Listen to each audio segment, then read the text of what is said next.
말씀의 제목은 회복을 말씀하시는 하나님, 이런 제목으로 이 본문의 말씀을 의지해서 함께 말씀을 나누겠습니다. 오늘은 맥주감사주일도 우리가 지내고 있습니다. 맥주감사주일을 맞을 때마다 참 시간이 빠르다, 벌써 많이 지났구나, 1년의 절반이 지났구나 하는 생각이 들어집니다. 제 인생을 돌아보면 20대부터 목회를 시작해서 30대까지만 할 때도 난 계속 젊은 줄 알았는데 50대 중반으로 달려가고 있고요. 그리고 80대 되신 분들, 70대 되신 분들 앞에서 보면 번데기 앞에서 줄을 잡는 것 같지만 시간이 빠르다고 하는 생각을 전보다 더 많이 먹고 있습니다. 이런 얘기는 우리 학생들도 느낄 거예요. 코로나 상황 가운데서 답답하게 시간을 보내고 있는데도 또 한해가 지나가고 또 반년이 지나가고 이런 상황 가운데 있습니다. 이렇게 빠르게 지나가는 이 시간 속에서 또 다시 한번 짚어보고 오늘의 우리 현주소를 짚어보고 우리가 어떻게 이 상황들을 헤쳐나갈까 하는 것을 이렇게 돌아볼 수 있는 그런 시간들이 되면 좋겠습니다.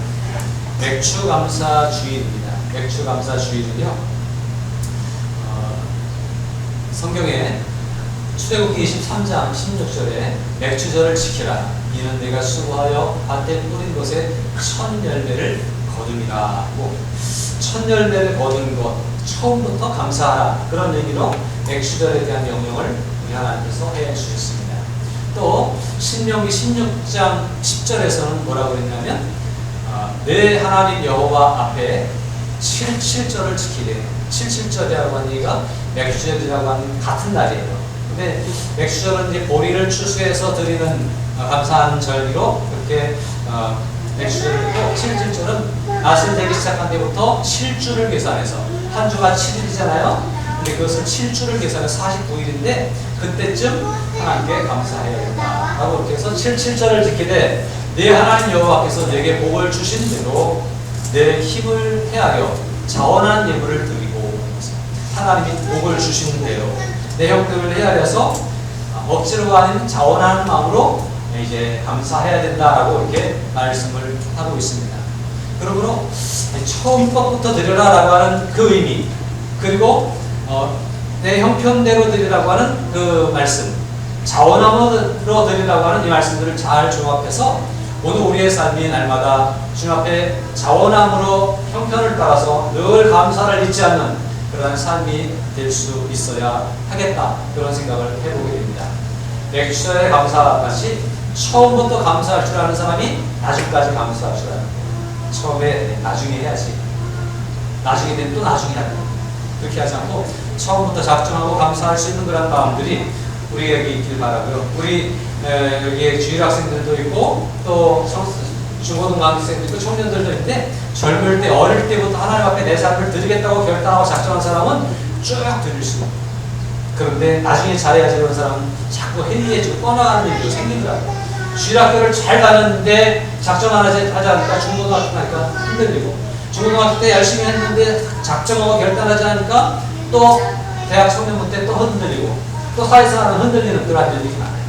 다니엘이 젊을 때의 마음을 정하고 뜻을 정하여서 하나님 앞에 헌신했던 것처럼 그렇게 헌신하고 처음부터 잘할 수 있는 모습들이 우리 어린아이로부터 모든 어른들에게까지 그렇게 있기를 주님의 이름으로 축복합니다. 하나님이 맥주절을 지키라고 말씀하셨고, 이스라엘 백성들이 맥주절을 지켜야 되는데, 이 맥주감사주일, 맥주절을 지키면서 맥주절에 무엇을 감사했을까, 또 무엇을 감사하라고 하는 것일까 하는 생각들을 정리를 한번 나누려 해봤습니다. 첫 번째는 바로 이런 것들입니다. 430년 동안 애굽에서 종살이 하다가 하나님의 은혜로 거기서 건진받은 것 생각하면 생각할수록 그때만이 아니라 이건 두고두고 일평생 동안 대대로 이어가면서 감사할 일이 아닐 수가 없다라고 하는 사실입니다. 430년 동안 내 삶이 없었어요. 내 것이 없었어요. 다 종살이하고 노예로 살았어요.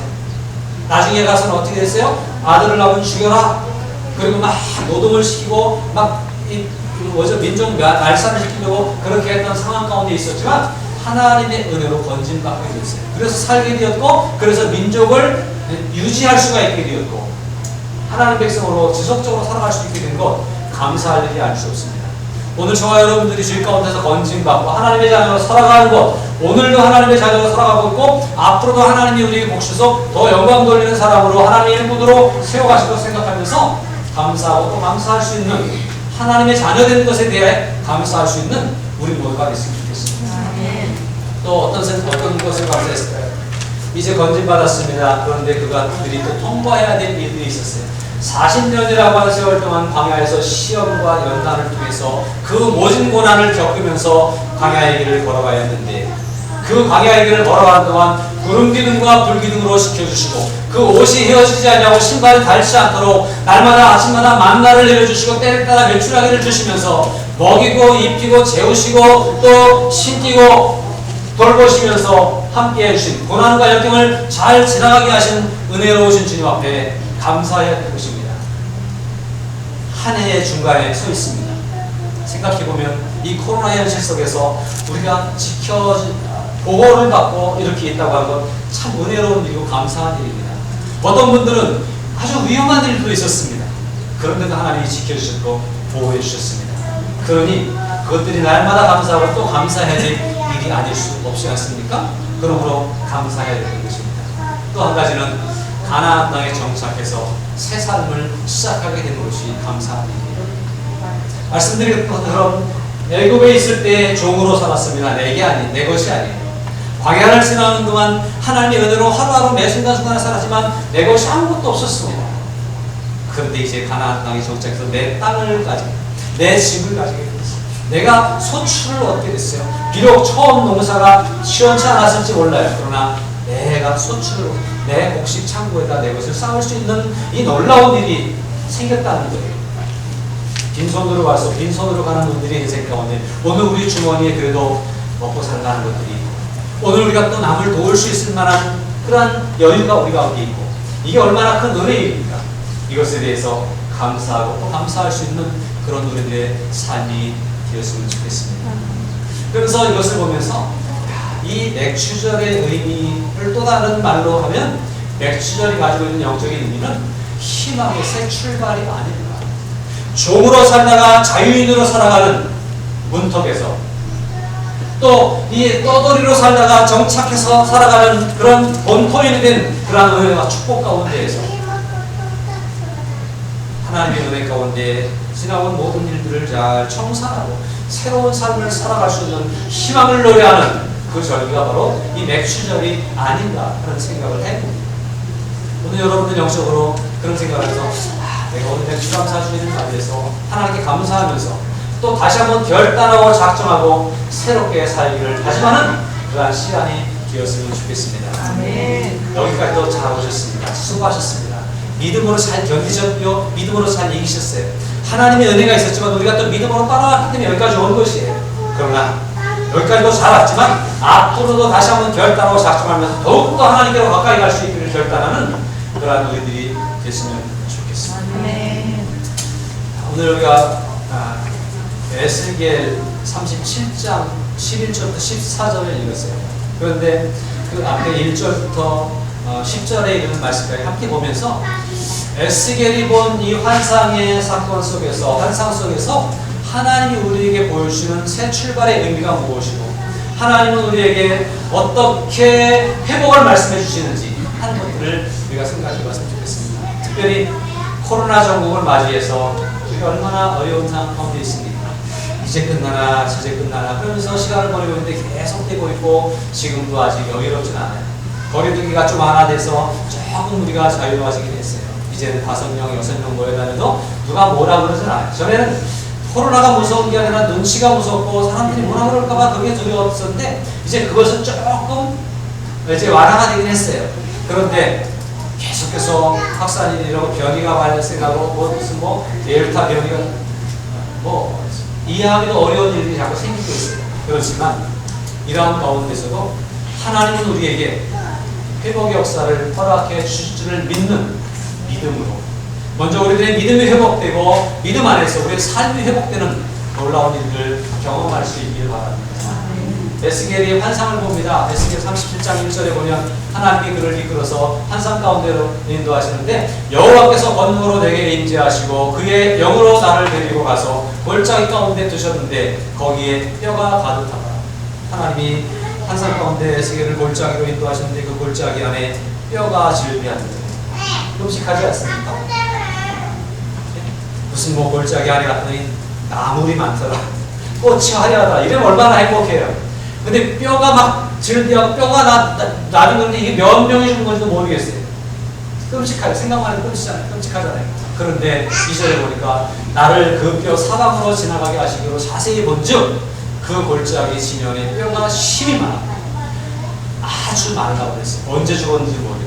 이제는 완전히 뼈가 다 뭐 살이 거죽과 살이 없을 뿐만 아니라 뼈가 바싹 말라가지고 누구 뼈가 누구 뼈인지도 모르고 이게 분간할 수 없을 만큼 희망이 전혀 없는 그러한 상황 가운데로 이제 에스겔을 인도해서 보게 하셨다고 합니다. 이것은 무엇을 얘기하냐면 에스겔이 이 환상을 보고 에스겔이 하나님을 부름받은 때는 어떤 때였냐면 이스라엘 유다가 하나님을 거역하고 범죄함으로 이제 바벨론에 의해서 북이스라엘은 아수르에 의해서 벌써 망했고 남유다도 바벨론에 의해서 느부갓네살에 의해서 이제 포로로 끌려가게 되고 이 에스겔과 여호야긴 왕의 왕도 포로로 끌려가고 그 끌려갈 때에 에스겔도 같이 끌려갔던 거예요. 그 포로 생활을 하고 있던 중에 들리는 소리가 이제는 예루살렘 성이 완전히 함락되고 성전이 무너졌다고 한 소식까지 또 듣는 거예요. 포로로 먼저 끌려갔고, 그러니까 생각해보면 소생할 가능성이 있을까? 성이 완전히 무너지고 그렇게 애주존재하던 믿음으로 확신을 가지고 이 하나님의 성전이 우리를 지켜줄 거야 라고 기대했던 성전마도 와르르 무너져 있는 상황 가운데서 이스라엘 민족의 회생이라고 하는 것은 불가능한 상황이 아니었을까라고 하는 거죠. 그 이스라엘 백성들이 처한 영적이고 또 사회적인 현상, 상황은 바로 이 마른 뼈들의 골짜기를 보는 것과 같았다라고 하는 거예요.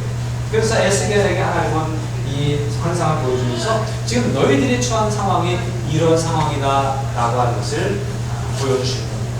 그래서 거기 보니까 완전히 이제 희망이 없는 상황이죠.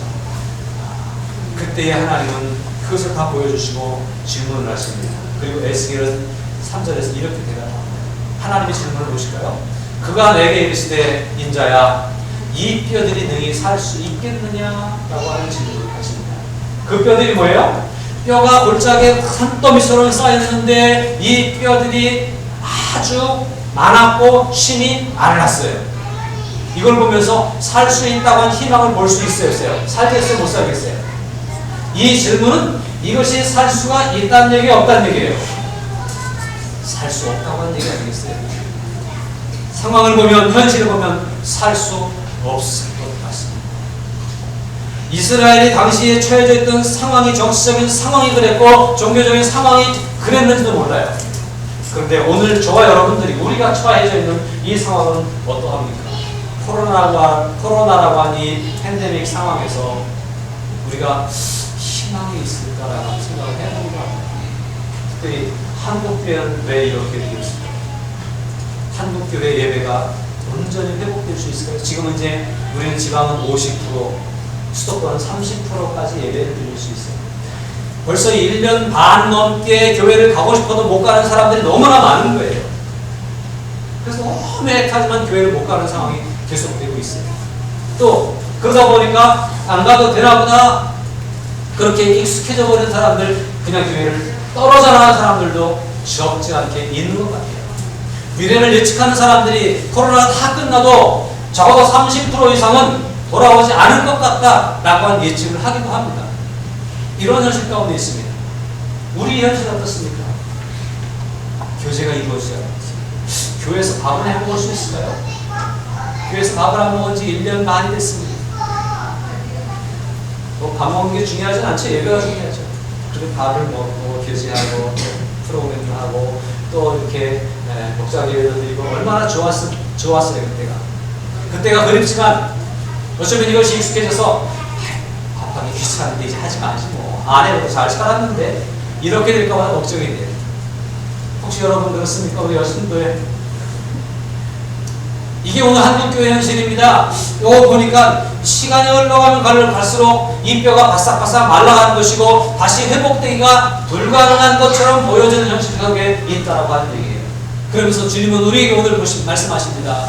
이 뼈들이 능히 살 수 있겠느냐? 예배가 회복되겠느냐? 교제가 회복되겠느냐? 식단이 회복되겠느냐? 다음 세대가 회복되겠느냐라고 질문을 하고 계십니다. 생각해보면 막막한 거예요. 우리 신학교 언제 시작할 수 있을까요? 막막한 거예요.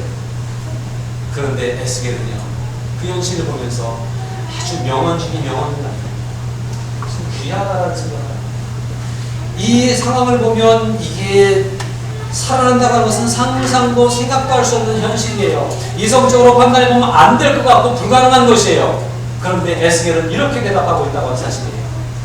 내가 대답하되, 에스겔이 대답하되, 하나님 앞에 대답하는데 주 여호와여, 주께서 아시나이다. 여러분 한번 해보세요. 주께서 아시나이다. 우리가 볼 땐 안 될 것 같아요. 우리가 볼 땐 불가능한 것 같아요. 도대체 희망이라고 볼 수가 없어요. 그런데 에스겔은 뭐라고 고백합니까? 주 여호와여, 주께서 아시나이다. 주님이 아십니다. 회복될지 안 될지, 살아날지 안 할지 주님이 아십니다. 이거는 가능성이 있다고 한 얘기, 없다고 한 얘기예요.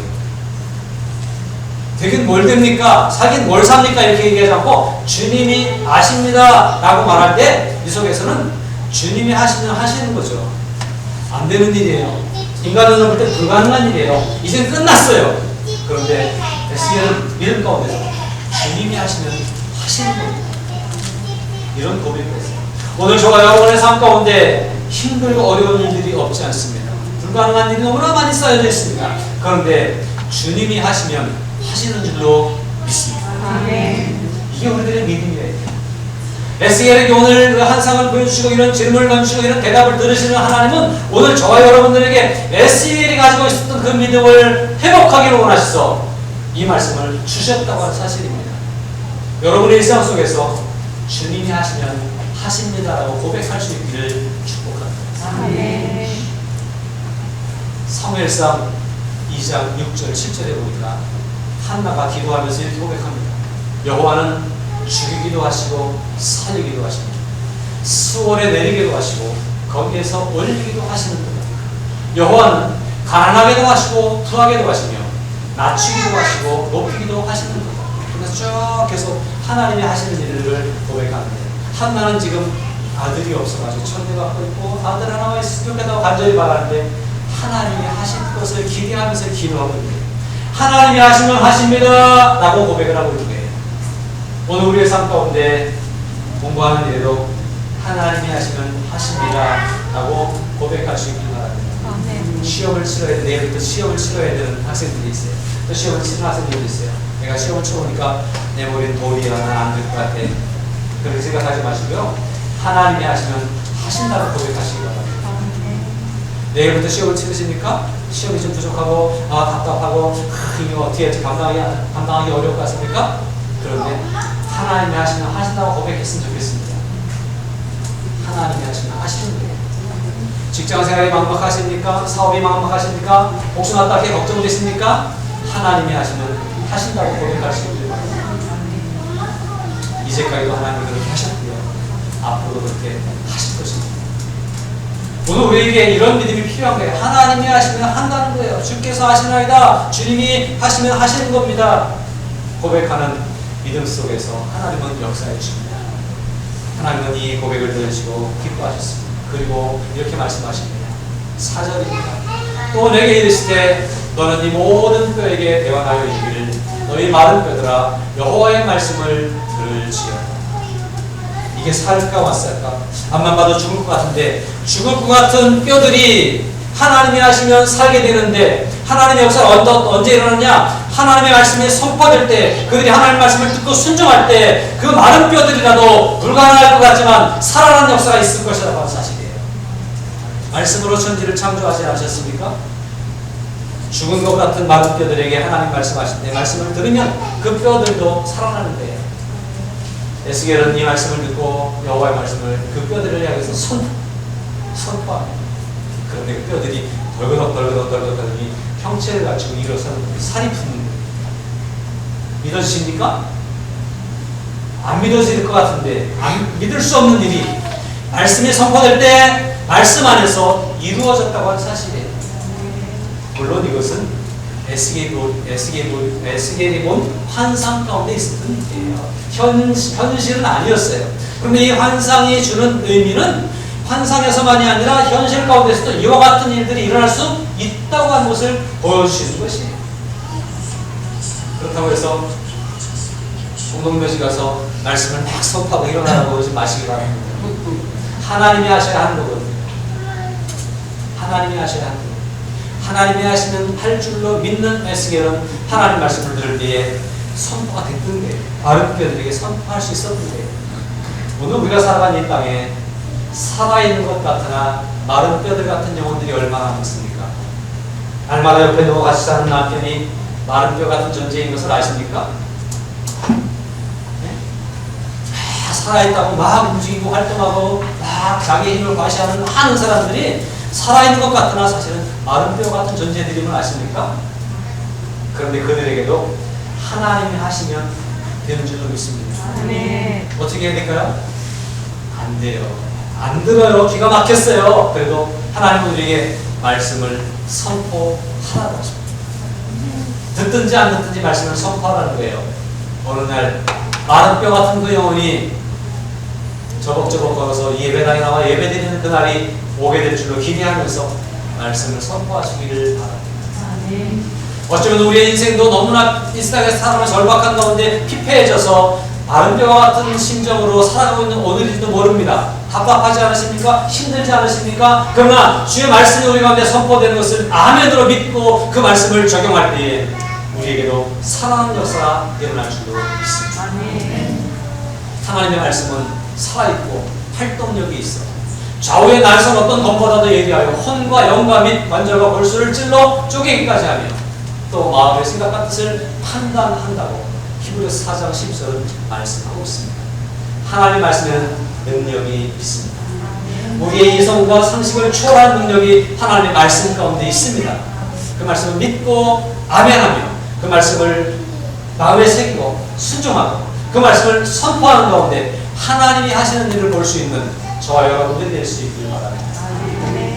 또 말씀합니다. 하나님이 또 내게 이르시되 인자야 너는 생기를 향하여 대언하라. 생기에게 대언하여 이르기를 주 여호와께서 이같이 말씀하시기를 생기야 사방에서부터 와서 이 죽음을 당한 자에게 붙어서 살아나게 하라 하셨다.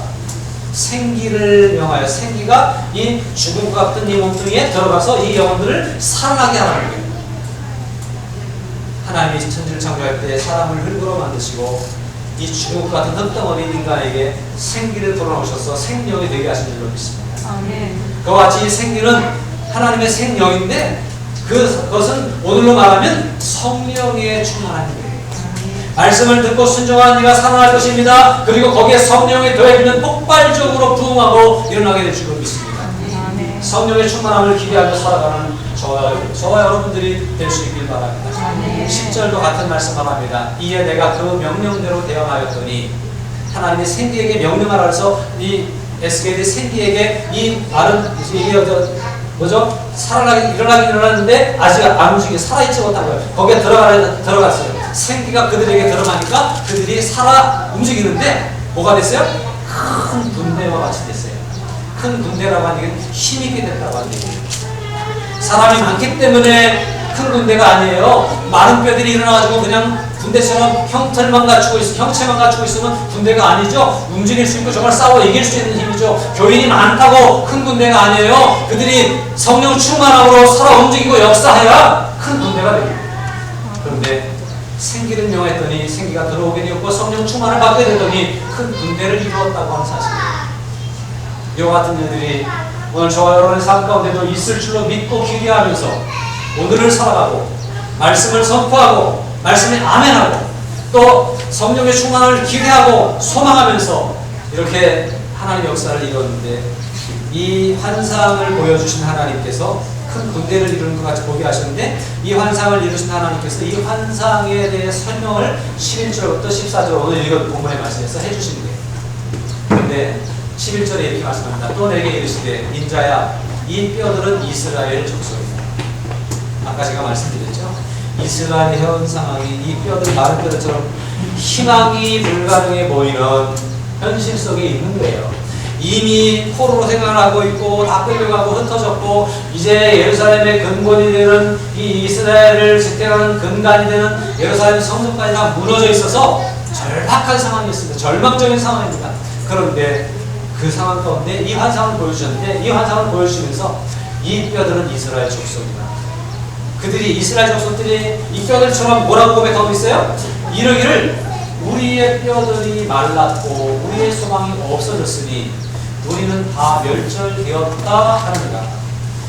우리가 끝났다, 안 된다, 못한다, 이제는 회생 불가능이다 라고 선언하고 있다고 하는 거예요. 누가요? 자기 자신을 향해서 이스라엘 백성들이 안 된다고 부정하고 불신하고 그러면서 이제 인생을 포기한 것 같은 그런 상황 가운데 처해있는 이스라엘 백성들이라고 하는 거죠. 그런데 하나님이 그들에게 이 말씀, 이 환상을 보여주셨고 환상처럼 이루어질 것을 오늘 보여주시는 거예요. 근데 여기 보시면 그들이 스스로 말하기를 우리의 소망이 없어졌으니 우리는 다 멸절되었다. 여러분 이렇게 생각하면 진짜 멸절되는 거예요. 힘드니까 어려우니까 끝났어. 나는 안 돼. 그러면 그냥 끝난 거예요. 이스라엘 백성들이 그렇게 고백하는 것처럼 일반적으로 인간적인 이성적인 시각으로 바라보면서 앞으로 교회는 안 될 거다. 다음 세대는 불가능해. 라고 생각하면 정말 안 되는 거예요. 그런데 이런 이성적이고 상식적인 판단의 그 범위를 넘어서서 믿음의 판단이 필요하기 때문에 오늘 하나님은 에스겔 선지자에게 이것을 보여주시고 있는 거죠. 오늘 혹시 여러분 우리의 가정을 보면서 우리 가정은 안 돼. 나만 살아야지. 혹시 그러십니까? 우리 교회를 바라보면서 다음 세대를 바라보면서 아이 모르겠다. 나나 살아보자. 그러십니까? 우리 안에 불가능할 것 같지만 안 될 것 같지만 하나님은 우리에게 말씀하십니다. 될 것이다. 가능하다고. 나름 뼈들이 살아난 것처럼 군대를 이룬 것처럼 앞으로 큰 일을 이루게 될 것이라고 그렇게 보여주시고 있는 것이 12절입니다. 그러므로 너는 대언하여 그들에게 이르기를 이제는 마른 뼈들에게 외치는 게 아니라 이스라엘 백성들에게 외치라는 거예요. 지금 어떻게 있는 백성들에게? 포로로 끌려서 포로 생활하고 있는 바벨론에서 포로 생활하고 있는 이스라엘 백성들에게 이제 에스겔이 선지자로서 선포하라는 거예요. 지금 보니까 절박해요. 안 될 것 같아요. 예루살렘을 보니까 끝났어요. 그렇게 절망 가운데 있는 이스라엘 백성들에게 포로 생활하고 있고 이제 희망의 끈이 보이지 않지만 그러나 계속 말씀을 선포하는 거예요. 그들에게 이르기를 주 여호와께서 이같이 말씀하시기를 내 백성들아 내가 너희 무덤을 열고 너희를 거기에서 나오게 하고 이스라엘 땅으로 들어가게 하리라. 너희 이 무덤 같은 인생 가운데에서 430년 동안 애굽에서 종살이할 때 무덤 같은 생활 아니었어요? 거기서 나오게 하셨던 것처럼 바벨론의 종살이 바벨론의 포로 생활을 하고 있는 이 답답하고 암울하고 돌아갈 것 같지 못한 죽음과 같은 무덤과 같은 삶을 살아가고 있는 백성들에게 이 무덤을 하나님이 여시고서라도 끄집어내서 그들을 본토로 돌아가게 하겠다고 말씀하고 있습니다. 13절에도 말씀합니다. 내 백성들아 내가 너희 무덤을 열고 너희로 거기에서 나오게 한즉 너희는 내가 여호와인 줄 아리라. 무덤을 열고라도 내가 나오게 하겠다. 하나님의 말씀을 선포하는 거예요. 지금 무덤 속에 살아가고 있는 영혼들에게 무덤 속과 같은 답답하고 암울한 현실을 살아가고 걸어가고 있는 이스라엘 백성들에게 걱정하지 마. 무덤을 열어서라도 내가 살려줄게. 하나님이 말씀하고 있다고 하는 사실이에요. 무엇이 답답하십니까? 무엇이 두려우십니까? 우리가 걱정되는 것이 무엇입니까? 뭐가 안 된다고 생각되십니까? 하나님은 무덤 문이라도 열고 우리를 살려주신다고 말씀하고 있다고 합니다. 여기서 우리가 기대할 수 있는 것 아주 중요한 말씀인데 이 12절과 13절 가운데에서 제가 빨간 표시해놓은 데가 있어요. 뭐라고 그러시고 있어요? 네, 백성들아. 이미 희망의 끈을 놓아버린 사람들이었지만 이미 무덤 속에 가는 것 같이 마치 죽은 사람처럼 살아가고 있지만 살아날 가능성을 내려놓은 채 이제는 안 된다고 포기하고 살아가는 것 같은 그들이지만 하나님은 그들을 포기하지 않으셨습니다. 그리고 말씀하기를 내 백성들아 이렇게 말씀하고 있습니다. 오늘 저와 여러분들에게 주님은 내 백성이라고 말씀하십니다. 내 자녀라고 말씀하십니다. 내 아들들아, 내 딸들아, 너는 내 것이라 이렇게 말씀하고 있다고 하는 사실이에요. 우리가 하나님의 것만 되면 불가능은 없는 줄로 믿습니다. 우리가 하나님의 것이기 때문에 우리에게 가능성이 있는 줄로 믿습니다. 하나님은 오늘도 우리들에게 내 백성아 이렇게 말씀하세요. 아직 어려서 뭘 모르다 해서라도 하나님이 선택한 백성들에게 내 백성아라고 말씀하십니다. 난 이제 다 살았지 뭐 라고 생각하는 사람들에게 하나님은 내 백성아라고 말씀하고 계세요. 하나님이 내 백성아라고 부르실 때 거기 가능성이 있는 겁니다. 하나님은 우리를 절대 포기하지 않고 내 백성이라고 부르고 계시다고 하는 사실을 믿으시길 바랍니다. 14절입니다. 내가 또 내 영을 너희 속에 두어 너희가 살아나게 하고 내가 또 너희를 너희 북부 모국 땅에 두리니 나 여호와가 이 일을 말하고 이룬 줄을 너희가 알리라. 하나님이 말씀하시고 하나님이 이룬 줄을 너희가 알 것이다. 번째, 나중에 하나님 말씀하신 대로 됐네 이런 생각이 들 것이라고 합니다. 하나님이 에스겔을 통해서 보여주는 환상 가운데 희망을 말씀하십니다. 회복을 말씀하십니다. 불가능한 것 같고 안 될 것 같은 절망적인 상황에 처해져 있지만 그러나 말씀을 통해서 희망을 던져주십니다. 말씀을 통해서 회복을 선포하십니다. 그러면 하나님이 말씀하시는 것은 반드시 되는 줄로 믿습니다. 말씀을 통해서 천지를 창조하신 하나님이 말씀을 통해서 마른 뼈들이 살아나는 역사를 보여주셨던 환상을 보여주셨던 하나님이 말씀을 통해서 이스라엘을 회복시켜 주실 것이고 말씀을 통해서 한국교회를 회복시키시며 우리가 저와 여러분들을 회복시켜 주셔서 하나님 백성으로 우뚝 서게 하실 것을 믿으시기 바랍니다. 그래서 좀 답답하고 힘들고 어려운 일들이 우리 삶에 펼쳐져 있다 할지라도 희망을 내려놓지 마시기 바랍니다. 우리는 여전히 하나님 백성이 되어져 있다고 하는 사실이에요. 하나님 나를 여전히 사랑하고 계시고 하나님 여전히 나를 위해 십자가에서 흘리신 피를 그 공로를 우리에게 쏟아부어 주시고 계시고 그리고 우리가 다시 살 수 있도록 그렇게 역사해 주시고 말씀해 주시고 성령을 부어주시는 그러한 일들이 있다고 하는 사실을 믿을 때 하나님은 우리에게 회복의 역사를 이루어 주실 줄로 믿습니다. 오늘도 이 힘들고 어려운 상황 가운데서 계속해서 말씀을 통해서 회복을 말씀하시는 하나님을 믿고 신뢰하고 붙잡고 회복되는 놀라운 역사가 저와 여러분 가운데 있기를 주님의 이름으로 축복합니다.